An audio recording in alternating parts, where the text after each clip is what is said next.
Okay. We are in the middle of the sixth chapter of Shaar HaBitachon, where he's detailing to us a list of why it doesn't make sense for a person to say, I'm not going to serve Hashem until I feel comfortable financially. And the first reason was because it doesn't make sense for a master, for a servant to demand something from his master. The second, the second reason he explained to us is because person doesn't even know how much they're going to need financially. So it doesn't make sense to say, oh, I'll just wait until I have everything I need. You don't know how much you're going to actually need.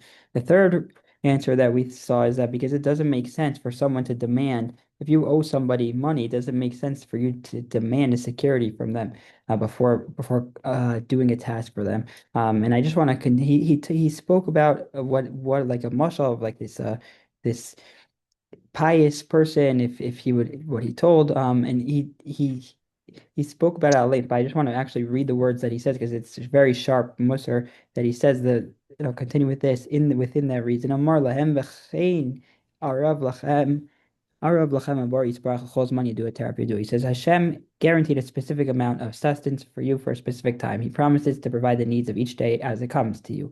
V'aleichem bo avoda kvua, and you have an obligation to do a specific service in that time. Just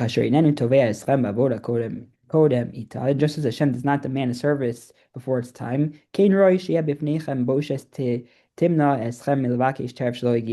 too you should feel ashamed and thus be unable to request sustenance from Him before the time when it is needed. So why then do I see you requesting from Hashem the sustenance of future years? When you do not even know if you're going to live to reach them. You request sustenance from Hashem. You don't even know if you're going to have a wife and children who exist. And you don't even know if the food is going to be enough. Rather, you insist on receiving money in advance to buy this food. For times which you don't even know, you're not even guaranteed to live. It's not you not only do you not serve Hashem in advance for the future, you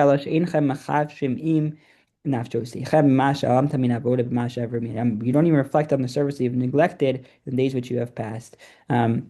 So this third response that he's saying is to why somebody shouldn't ask for somebody shouldn't wait to serve Hashem until they feel comfortable financially is because it doesn't make sense for a person if you owe somebody money to demand them to give more security for you to do a task. Okay, the next one, the fourth. When someone takes the security from his friend,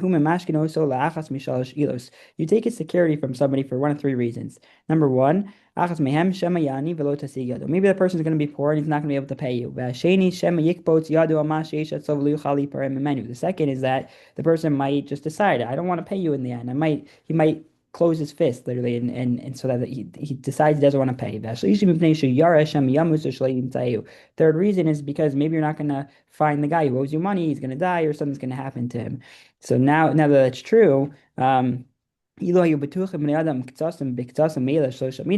say you were confident that for all three of those reasons that somebody would for sure be able to pay you and is going to have the ability to do so. So it would be disgraceful for you to demand a security from them. So too, so for sure, for Hashem, where these three issues are not applicable, right? Hashem is not going to run away. So it's even more disgraceful and outrageous to demand a security, meaning to demand your financial comfortability before doing avodas Hashem. So that's the fourth. The next one, the fifth, um, we should probably stop here. We'll continue tomorrow. Everyone have a great rest of the day. Thank you, Roy. Thank you.